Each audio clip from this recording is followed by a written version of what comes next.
practice use sound rehearsals to run through the same old material in a mechanical sort of way. Not Billy Joel. After 20 years in the rock business, he's a musician's musician. And if it takes 8 hours to fine-tune the tones out of his equipment, then that's what it takes.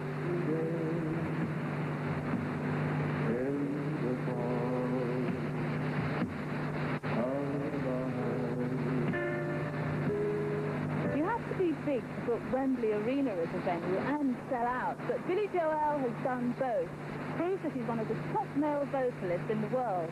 But Billy Joel doesn't really need proof. He's enormous in the States with umpteen Grammy Awards to his name.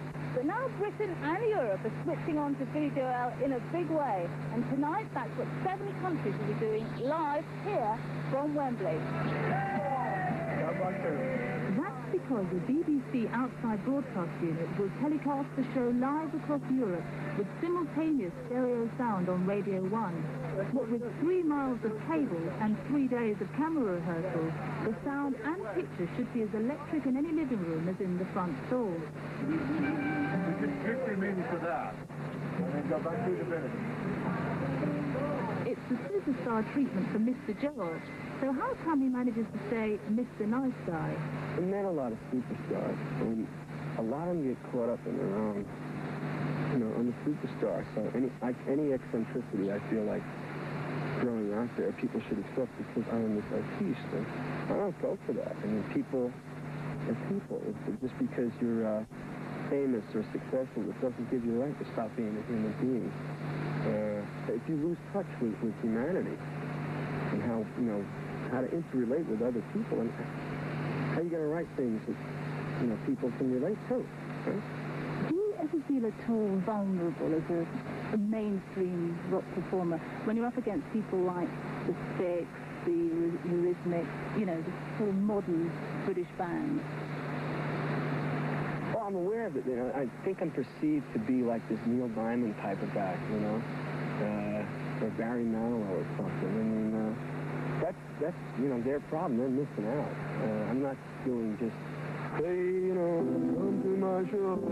I don't really get that from. Maybe it's from some of the singers. I'm even doing rock and roll for years and years and years. I know that's going on, but I don't feel like I'm in any kind of, a competition of it. Like there's a rivalry going on between the old school and the new school. I mean, Boy George came down last night. He's a nice guy. We had a lot to talk about. He makes great records. I try to make good records. I don't see any problem. I don't care what consequences bring. And he certainly has no problem entering the British chart regularly. First with Uptown Girl, and now with his latest single, The Longest Time. I think you ought to know that I intend to hold you for the longest time. They sound like the Tin Pan Alley guys just saying, okay, we're going to write a song for the love market. I don't write like that. I write a lot by accident. I write in keys I don't know how to play in. And I discover a lot about composition from what I don't know. So I'm writing as an innocent. That's what I get a kick out of more than anything. But what the downtown kid who played his way out of the Bronx likes best is making solid, slick rock that sells itself. He's no slouch at glossy videos either, but he's banking on music to keep him on top.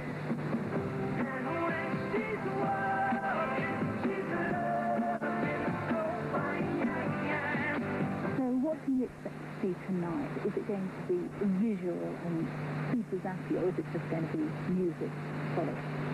I hope it's going to be both. I know the music is solid. I'm going to be sitting at the piano a lot of the time because I'm a piano player. But there's going to be a lot going on. There's subtleties. There's a lot of communication. Check out the drummer. He was showing himself. The sax player is great to watch. He plays visual. There's a lot of communication going on just by facial expression. It's a good thing to watch out for. I don't know if people know this. There's signals that musicians throw to each other just by a little facial movement. Maybe it looks like we're making funny faces, but they do mean something. Sound-wise, the sound here in Wembley is going to be real loud. I know, TV sets usually got a little green speaker, so turn up the volume as much as you can until it distorts. If it starts distorting, back off the volume a little bit, but, it'd be nice if you could feel it too. Billy nervous at all, playing here at Wembley? No. Do you get scared with live performances? Are you kidding me? After 14 years? No.